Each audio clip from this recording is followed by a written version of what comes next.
thinking that we could use an actual box of tissues. I got 5 minutes. I'm gonna get tissues. Real ones. There will be tears up here.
Good morning, and welcome to the Unitarian Universalist Congregation of Cleveland.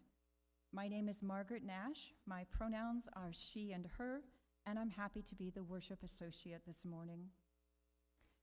We acknowledge that we are gathering on the original lands of the Erie and of the Haudenosaunee and Anishinaabe peoples, also known as the Three Fires Council.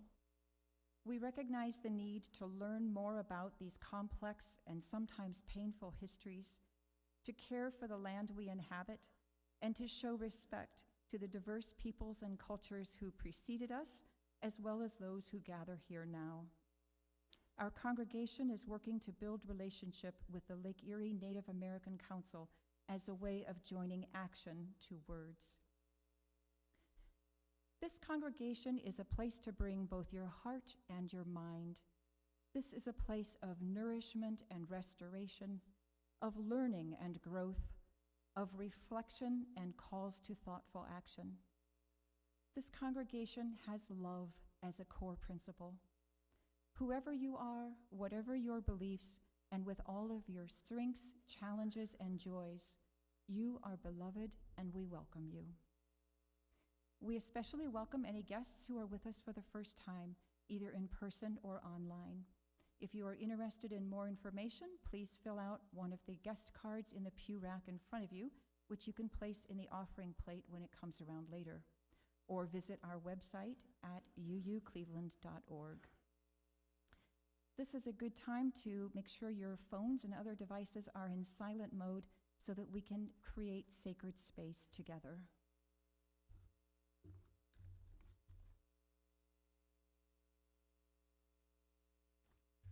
Hi, I am Bruce Tillberg. My pronouns are he, him. During the chalice lighting, please join me in reading our covenant found on the yellow pew card. We cultivate trust with one another by celebrating differences, honoring boundaries, and offering compassion and care. We listen to each other deeply with curiosity and wonder. We speak for ourselves without need to defend ourselves or persuade each other. We create safe and brave space for healthy conflict, creativity, and fun. We reconcile through forgiving and making amends when we hurt one another.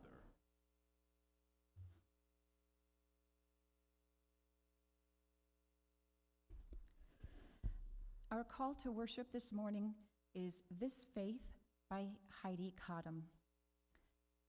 Let us be a faith that gathers, reaching for one another through the walls of hate that others build, through the cages of ignorance and arrogance, and through the fear that burns city streets. Let us be a faith that sees a vision of a better world, more compassionate, more just, more holy, and with more love. There is a faith that binds up the broken, cauterizes battle wounds with the balm of peace, sings longer and louder than the trumpets of war. Let us be that faith too.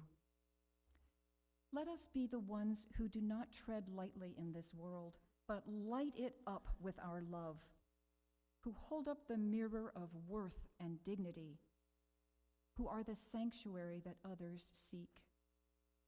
But first, let us be a faith that worships together, here, this morning, in this space, at this moment. Let us be a faith. Our opening hymn is Spirit of Life, number 123. I think it's misprinted in the order of service. I think it says 121 there, but I think it's actually 123. As you are rising in body or spirit to join us in song, please take a moment to welcome one another.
We each come to this space with a unique set of joys and concerns in our lives. We all carry a lot of things with us: hurts, worries, relief, delights, and pleasures. It's all welcome here. Each week, we make the symbolic gesture of sharing all those things by placing a stone in the water. Online participants can use the comments feature to share any joys or concerns they want people to know about. And are there some things written in the book? Okay,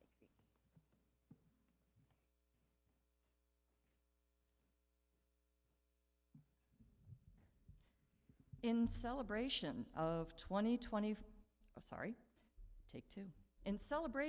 25 UUCC folks in person and 3 virtually who attended the October 10th GCC action on Issue 1 at Trinity Cathedral. Showing up is part of growing our power to create more justice, and we had fun. As the election nears and disinformation campaigns wrap up, a stone for clear sight and critical thinking for all. Also, in memory of Matthew Shepard, whose life was tragically taken 26 years ago yesterday due to hate and intolerance. His story reminds us of the ongoing fight for equality, dignity, and love for the LGBTQ+ community. Let us honor Matthew's memory by standing against hate in all forms and continuing the work toward a world where everyone can live authentically and without fear. And finally, break a leg to the cast of Heights Youth Theater's The Little Mermaid, opening next weekend.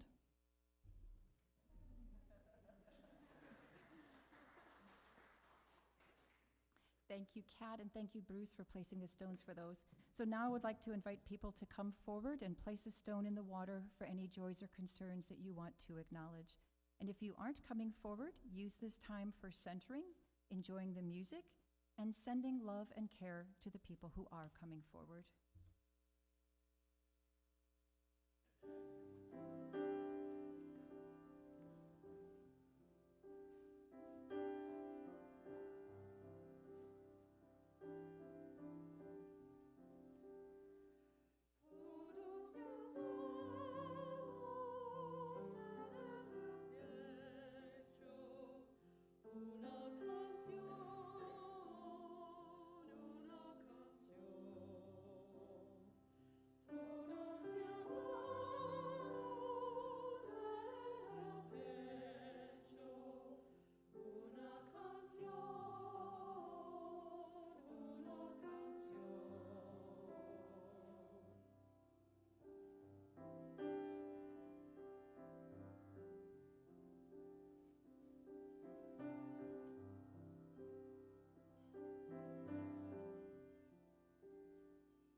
And Bruce, please place a stone for any joys or concerns shared online.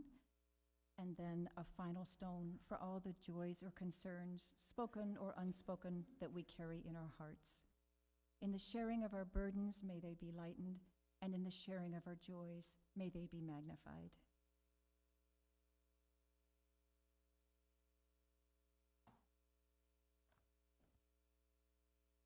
Good morning. I'm Cat White. My pronouns are she and her. And my cape says vote.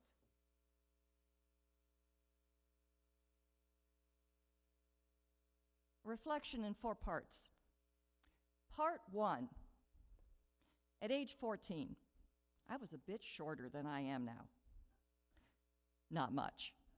With braces, glasses, zits, and bad hair. The bullies had a field day. My happy places were community theater and 4-H.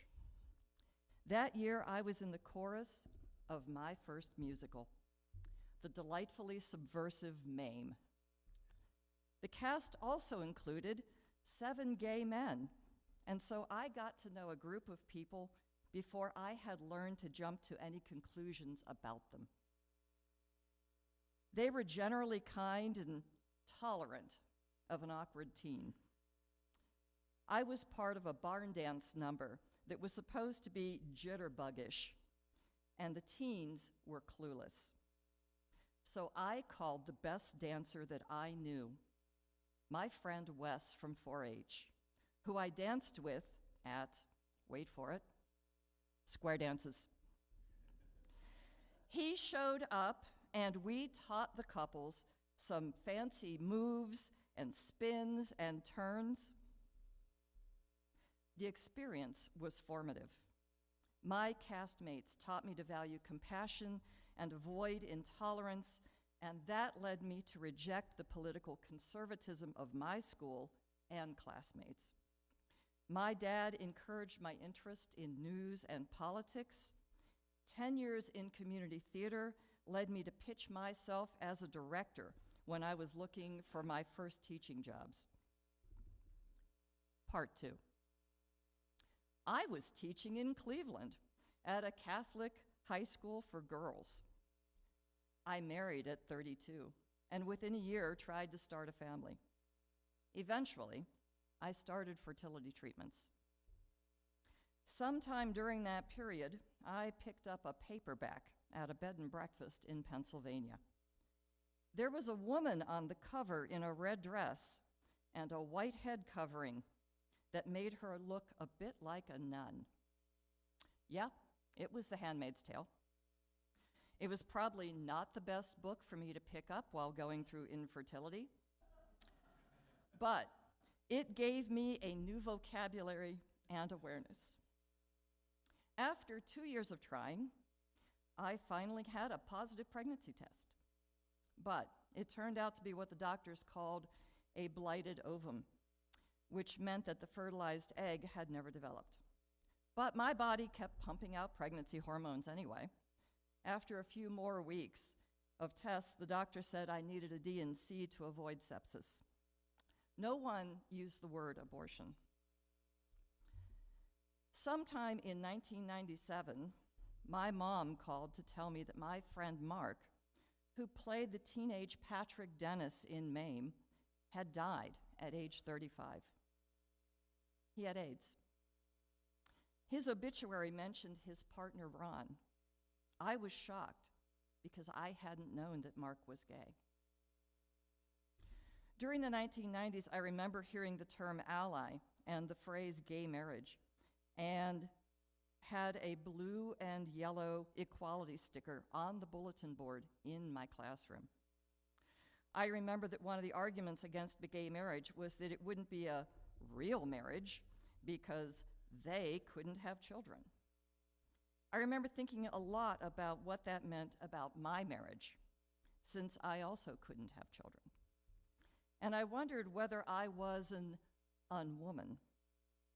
And I was convinced that judging people and their relationships on the basis of fertility was wrong. But I did not talk about those things. Part 3. Fast forward about a decade. John and I met and got married at the West Shore UU Church. And all at once, I had more family. John's daughters and their families, including grandchildren. And that's in addition to my sister's family, which now includes her grandchildren. We moved to Shaker and joined First Unitarian. I still have friends from West Shore. My circles of family and friends became more numerous and diverse. I reconnected with my friend Wes from 4-H on Facebook. Years ago, we lost touch while I was still in undergrad. He had surprised me then when he came out to me and then moved to Arkansas. He was still in Arkansas, competed in gay rodeo, and had another surprise. He was married to his partner, and they joined the Obergefell case as a plaintiff. So many of us celebrated marriage equality in 2015. So much seemed possible in 2015. But a harbinger had already descended a gold escalator. Part 4. So much changed with the election of 2016. 3 generations of our family met up in DC for the Women's March in a brief day of hope. John, me, his daughters, and our oldest grandchild. In 2018, the same grandchild graduated high school.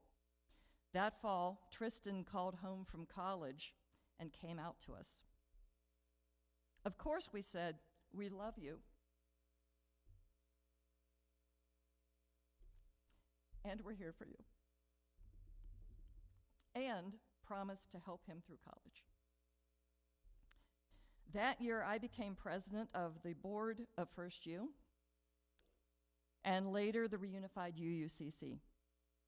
After reunification in 2019, a man from Chagrin Falls sent a postcard to Trustee White. He quoted a Bible verse, and under a rubber stamp of a baby wrote, "Why did you kill me, cat?"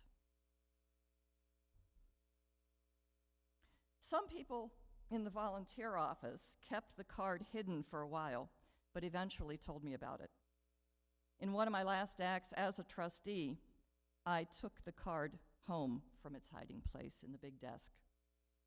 Of course, this man did not know my history, but his cruelty hurt anyway. Now people demand that we deny what our eyes have seen, like January 6th, what research has confirmed, like climate change, and the quiet part is no longer quiet. Project 2025 openly promotes rolling back reproductive care, marriage equality, and transgender rights. The Supreme Court has called into question the legal basis for many of the civil rights it has upheld. And candidates for high office mock childless cat ladies and Haitian immigrants. True, I never gave birth. But my friend Wes became a pride angel to help couples dealing with infertility have children. This fall, 5 of those children started kindergarten. This election is important to me because standing up to bullies and for young people is a duty. My family and friends, and you here and you at home, have skin in this game.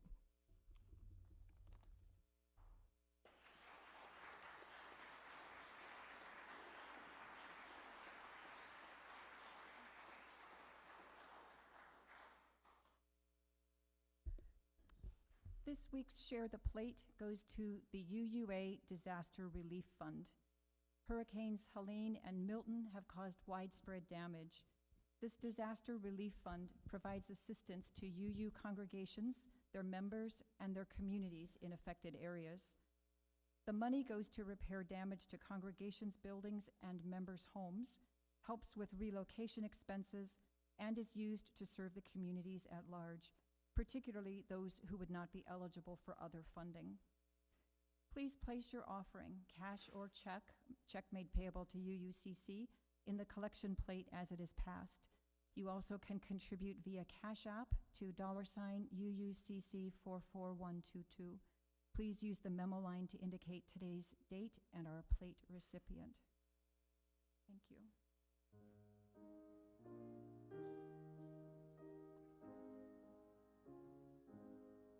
Don't envy your neighbor with all of his wealth and things that his money can do. With all of his riches, he may not have house. Be thankful you're you.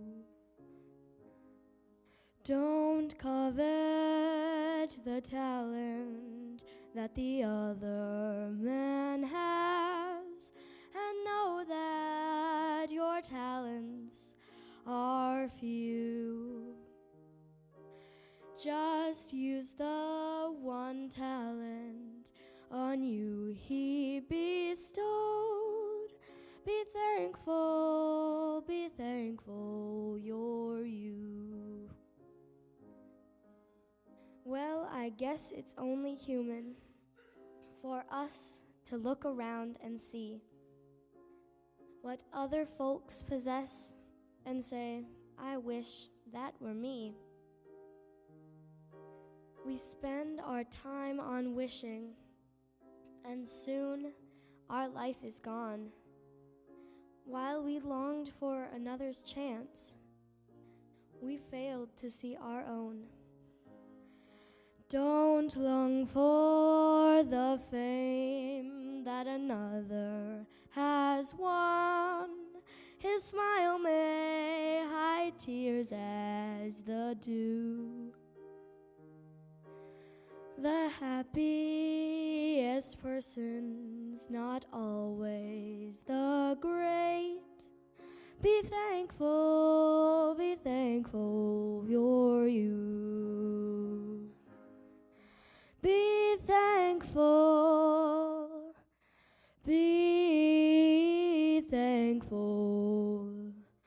you're you.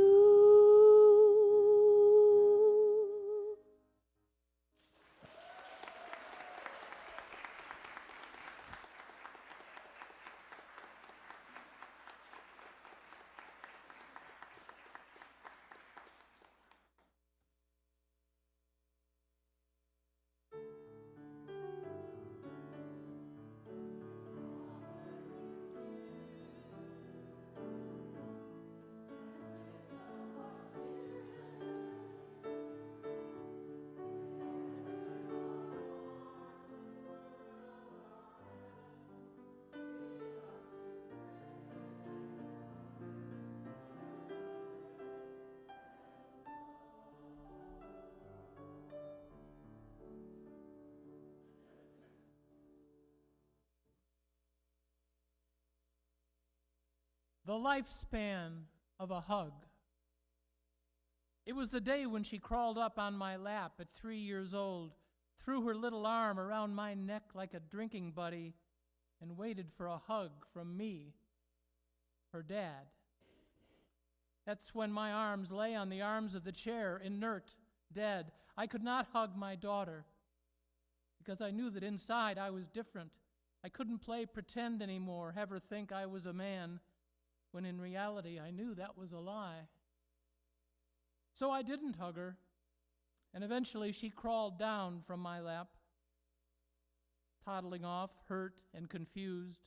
She learned not to ask for hugs or to wait for them, because I was hidden too far away, too bruised. She pulled away, put her feelings in a box, and she decided life without a dad wasn't all that bad. Just turn up the music, forget the shocks. Forget about the father you might have had. And it only got worse until 14 years later when she graduated from high school and I came out. One day I asked her for a hug, and she gave me one, a short, stiff-armed hug, more like a shrug, but still it was there. And over time we patched the little boat that held us, smoothed out the rawness, fixed the leaks, made sure it was honest.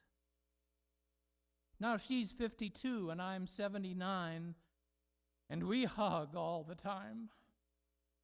We even do a hugging dance, a slow rocking back and forth, more like a trance. La-da, while we stand and embrace, humming soft and low. La-da, la-dee. As parent and child, let the healing flow. As father and daughter, douse the fires of our history and let something better flourish and grow. She still calls me Dad. It's an honor, I confess. Here comes my father, my daughter says with pride. She's the one in the purple dress. I celebrate all men who are good dads through and through, those like my father, male, tried and true. But I found that sometimes it's not so easy being human, and that for me to be a better dad, I had to be who I am. I had to be a woman.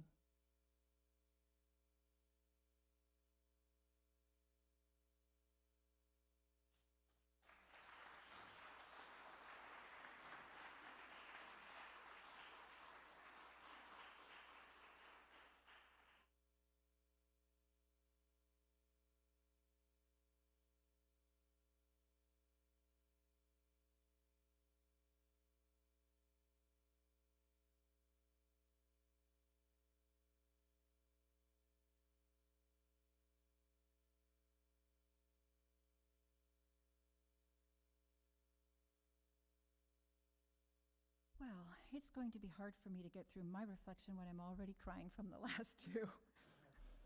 But here we go. I grew up in a fundamentalist Christian household. As Jehovah's Witnesses, or JWs, we were taught to be in the world, but not of the world. We were to stay as separate as possible from worldly ideas, behaviors, and people. In elementary school, in elementary school, JW kids had to leave the class when there was a birthday party. In high school, we couldn't participate in any extracurriculars, go to dances or games, or go to college, because too much association with worldly people was forbidden. In short, I was raised to not belong in the world, to be an outsider. That way of being set apart, was a hard message to overcome. When, as a young adult, I realized that I also was queer, that added new layers of not belonging. I came out right about the time that Harvey Milk, the first openly gay elected official, was shot. What a message to LGBTQ people. If you come out, if you try to take your place in this world, look what might happen to you.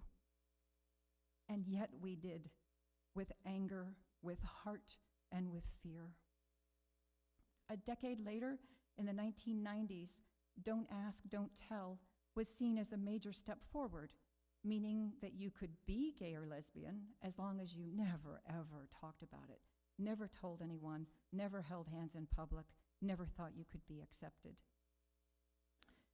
For much of my adult life, I have lived with the reality that if Susan was hospitalized, her parents would have the right to have me banned from seeing her in the hospital, let alone allow me to make any decisions about her health care. For most of my adult life, I've lived with the knowledge that we had to take steps to protect ourselves in ways that other couples did not. For all of my adult life, including today, I have lived with the knowledge that in many states, people like me can be evicted from housing or fired from jobs simply because of who we love. People like me are in the world, but not equally a part of the world. Today, it has been just 9 years that we have had a federally protected right to marry. It's just been a few years that LGBTQ people have had visible positions of authority in government. Thank you, Pete Buttigieg. We've made immense strides towards full equality in ways I never would have imagined. This election matters to me because I know that all of that could be taken away again. Project 2025 is the blueprint for how a Republican administration would take away our rights. Here's what it says about LGBTQ people. It would remove non-discrimination protections from every federal regulation, including healthcare and education. It would permit any employees to refuse to work with LGBTQ colleagues and to refuse to serve LGBTQ customers and clients if those employees say it violates their religious beliefs. It says that government officials should only recognize marriages between a man and a woman, and that a man and a woman are the ideal, natural family structure. It would allow adoption and foster care providers to refuse to work with us. School districts that allow educators to recognize and respect a student's gender identity by, for example, using their name and pronouns, could be denied federal funding. It would delete diversity, equity, and inclusion from every piece of legislation, remove DEI offices from federal agencies, and curtail teaching about race, racism, and gender. Project 2025 claims that any depiction of LGBTQ people is inherently pornographic, and anyone giving any materials about LGBTQ people to minors would be classified as sex offenders. Teachers or school librarians who allow students access to books, movies, or other materials on LGBTQ people could be imprisoned. I feel like my childhood messages about not belonging in this world can come true again, although for very different reasons, as once again, people like me will be relegated to the status of outsiders, as less thans. The answer is to vote, please, and to encourage others to vote. The answer is not to demonize the people who hold views different from ours.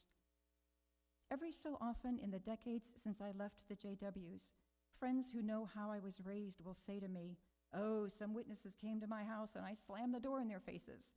They thought I would be happy about that maybe I would feel vindicated or supported by that. But I didn't. What I thought was, but that could have been my mother or my sister whose face you just slammed the door in. For all the ways that they hold beliefs that I disagree with, understatement, they also are people I love. They are far more than their beliefs. Slamming the door in their faces, literally and metaphorically, doesn't help any of us find common ground, and certainly doesn't give us ground to stand on to move forward peacefully after this election. If we make broad generalizations about who they are, if we turn them into the other, we make the distance between us and them even bigger. The answer is to vote and to encourage others to vote. The answer is to build a world where kindness and decency are valued and everyone has a place, where everyone is both in the world and is an equal part of the world.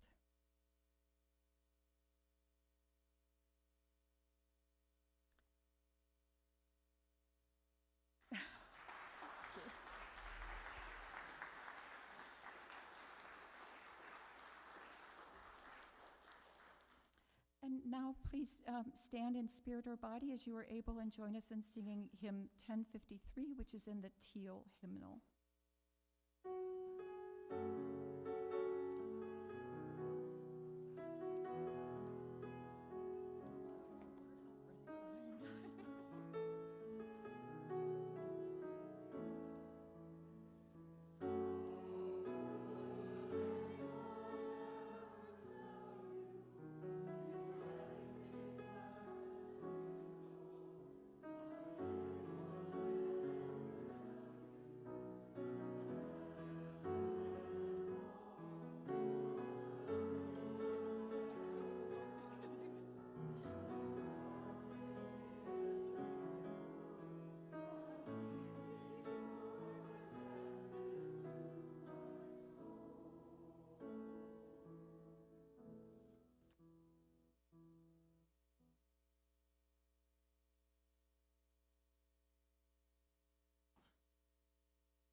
holiday dinner at Mom's.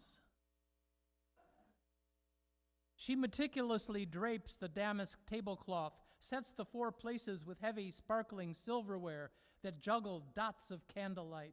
She smooths pressed linen napkins as ice cubes chortle in highball glasses. Acknowledging her less than Julia childlike culinary skills, her New Year's Day meal menu is always the same as she relies on corporations flying trusted logos up and down her menu. Iceberg lettuce with Kraft French, blueberry muffins from Huff Bakery, Stouffer's potatoes au gratin, green beans by the Jolly Green Giant, and Sara Lee cheesecake. Her one featured spot is the entree.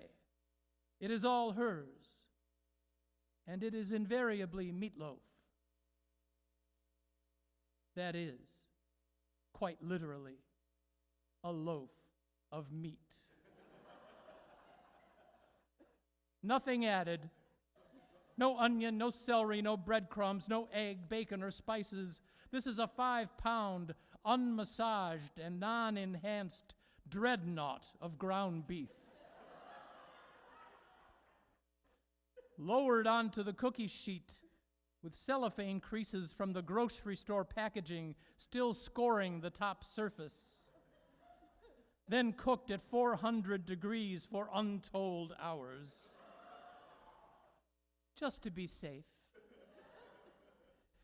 It bakes so long that the intense heat compacts the molecules, giving the meat the specific gravity of tungsten.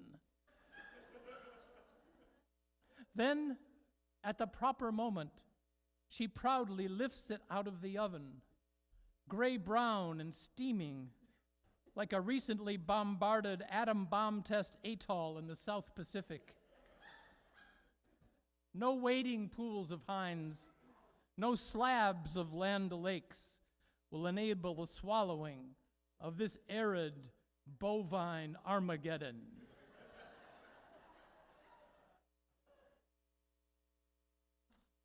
As dinner progresses, a full portion of meat rests on my plate, tucked under a parched tongue of lettuce, while the conversation embroiders bits of news and what Mom has been reading, Principia Mathematica, teasing insights from the axiom of infinity, Toffler's future shock, and the greater consciousness of Teilhard de Chardin.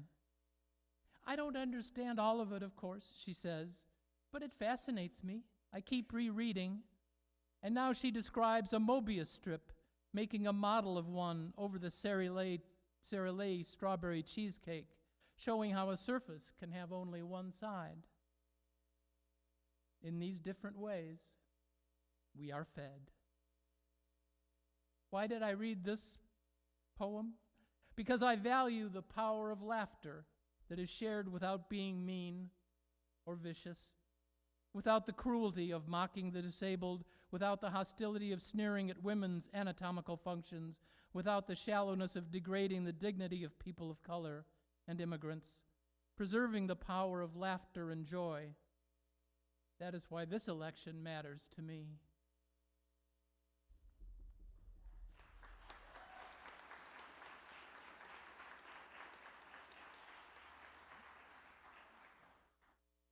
Oh man, y'all, I think mascara was a mistake today. That was not a good decision on my part. Hi. Most of you already know me. If you don't, my name is Abs. I use all pronouns. My parents are Alicia and Aaron. I'm a junior at Cleveland Heights High School. I'm a Pisces sun. I like lazy Sundays and taking long walks on the beach.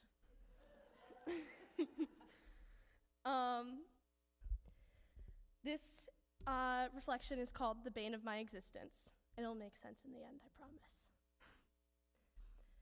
For as long as I can remember, I have wanted to vote. Justice has always been at the core of my values. Just ask my parents how many times I said, "That's not fair." Seriously. I stood up for what I believed in, whether that was staying up past my bedtime or defending people from being bullied. I owe a lot of that to my parents. Their approach to educating me and my sister about the world around us is fantastic. Any question we have, they have an age-appropriate answer. We'd spend time sitting by our Christmas tree, reading about Diwali, or Kwanzaa, or Hanukkah. We'd read books about Martin Luther King, Harvey Milk, and Gloria Steinem. When I was 10 years old, I attended my first protest march. It was a march for our lives. Their purpose is to motivate the youth to speak up about gun violence. I remember a woman told me as I was shouting and cheering in the march, "I'll remember to vote for you when you're running for president." In the end of August, a former Heights student was shot and killed just up the street from my house. In East Cleveland, 6 people were shot outside of Shaw High School. A 15-year-old was charged with killing a 17-year-old after a football game. And Georgia High School, a 14-year-old killed 4 people. On the same day of the Georgia school shooting, just hours before, a student entered my high school with a handgun in their backpack. On Monday, in the 3rd floor bathroom, an armed robbery was tried to be committed. And on Thursday, a student was found with a loaded handgun. I had school off on Friday. There is so much death and so much fear. There have been 414 school shootings since 1999, exposing over 360,000 students to gun violence. Every day, 12 children die from gun violence, and another 32 are shot or injured. In 2022, there were 46 school shootings that killed 34 adults and children. Every day, there's a chance I could lose my life. Every day, I could go to school and not come home. Every day, there is a chance I could become a statistic, a number, one of the 12. That is why this election matters to me. Most of you know my little sister, Astrid, and most of you know that she is a transgender girl. I have been to the Ohio State House more times than I would like to because of bigoted old white men who decided that parents of trans children who allow their children to live their lives are abusive and dangerous. This topic evokes a lot of strong emotions because it hits very close to home. I find it difficult to talk coherently on the issue because I have so many facts and feelings and opinions on the subject. But I will say one last thing on this specific subject. When's the last time you've been to the doctor? There is not enough room in that tiny little space for the entire United States government.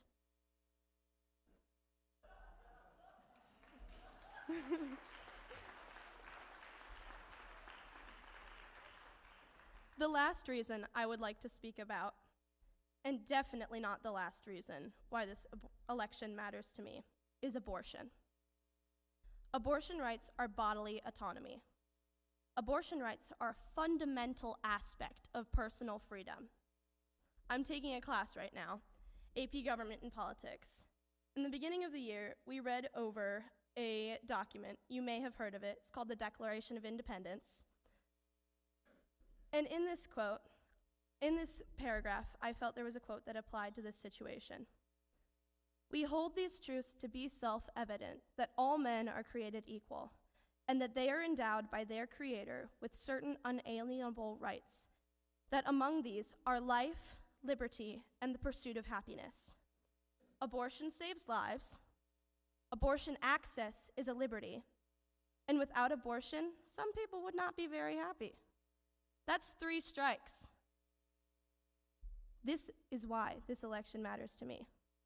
I know this seems like I'm preaching to the choir, but I cannot vote. And this is the bane of my existence. Told you it would make sense. I need you. I need everyone over the age of 18. You are my way to vote. You are my voice. This election affects me in every way I can think of. I am a queer, gender nonconforming person. I was assigned female at birth. I go to a Title I public school. My life will be changed forever in this election. And if I can change just one person's mind with my words, that will do amazing things. I hope you come to talk to me if you have any questions. Thank you.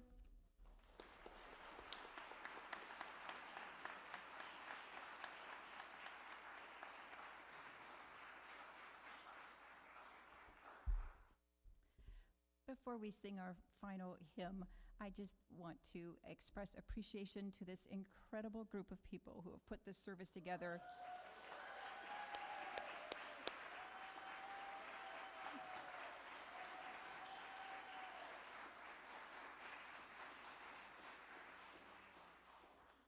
Thank you all. Our closing hymn is Blue Boat Home, and it's number 1064 in the teal hymnal. Please rise in body or spirit as you are able.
For our benediction today, I will be reading First They Came by Martin Niemöller. They came for the communists, and I didn't speak up because I wasn't a communist. Then they came for the Jews, and I didn't speak up because I wasn't a Jew. Then they came for the trade unionists, and I didn't speak up because I was not a trade unionist. Then they came for the Catholics, and I didn't speak up because I was a Protestant. Then they came for me, and by that time there was no one left to speak up.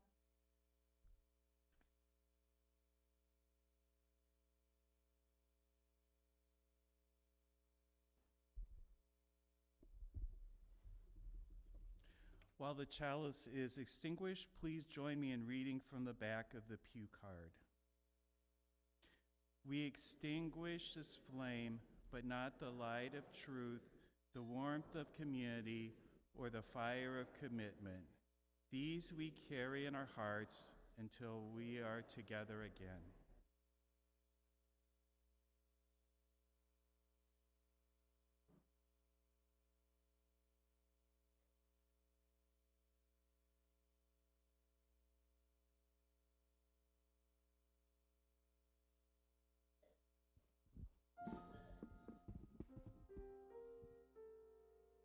I was born by the river in a little tent, oh, and just like the river, I've been running ever since. It's been a long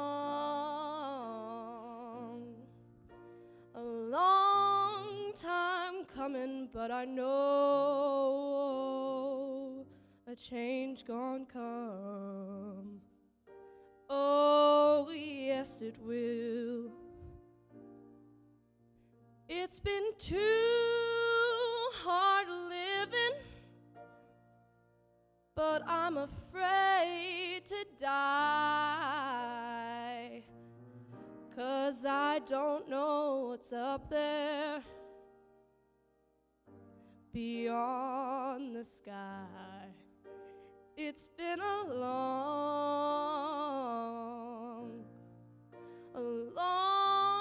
time coming, but I know a change gonna come. Oh, yes, it will. I go to the movie and I go downtown. Somebody keep telling me, don't hang around. It's been a long time coming, but I know a change gonna come. Oh, yes, it will. Then I go to my brother. I say, brother, help me please.